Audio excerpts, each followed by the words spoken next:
Masih pada materi teks sejarah. Di sini Ibu akan menjelaskan jenis-jenis teks sejarah.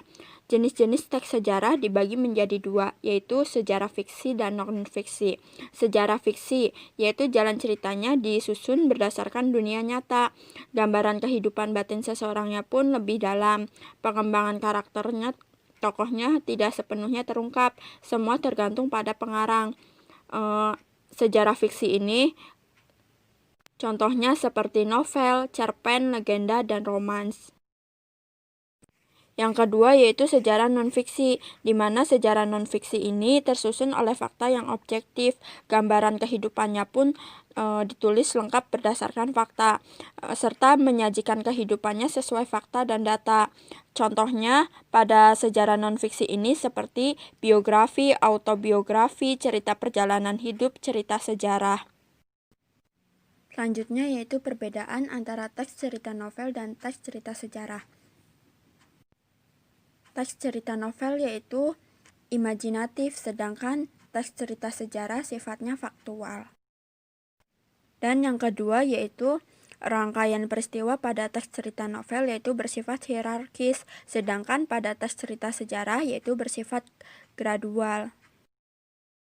Dan yang ketiga itu perbedaannya pada teks novel sendiri yaitu tidak memiliki kejelasan pada akhir cerita. Jadi akhir cerita itu diserahkan kepada pembaca. Pembaca bebas menentukan akhir cerita itu sendiri seperti apa. Sedangkan pada teks sejarah yaitu adanya kepastian pada akhir cerita. Jadi pada akhir cerita itu pasti gitu tuh. Dalam artian dapat disimpulkan akhir ceritanya. Adapun persamaan pada teks sejarah dan teks cerita sejarah itu sendiri, yang pertama yaitu naratif. Naratif ini artinya teks ini menjelaskan bagaimana kejadian dari awal sampai akhir secara terperinci. Dan yang kedua itu berpola kronologis dan kausalitas. Artinya di sini waktu yang digunakan dalam teks tersebut jelas serta ada sebab dan akibatnya mengapa sejarah itu terjadi.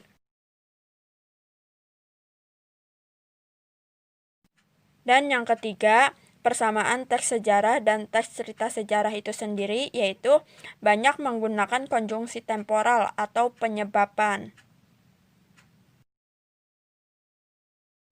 Selanjutnya yaitu fungsi teks sejarah. Di sini fungsi teks sejarah ada 4.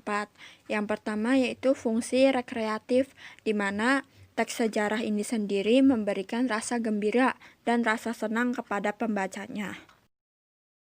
Selanjutnya itu yang kedua fungsi inspiratif, di mana fungsi inspiratif ini memberikan inspirasi, imajinasi, dan kreativitas untuk keberlangsungan hidup seseorang atau pembaca yang lebih logika.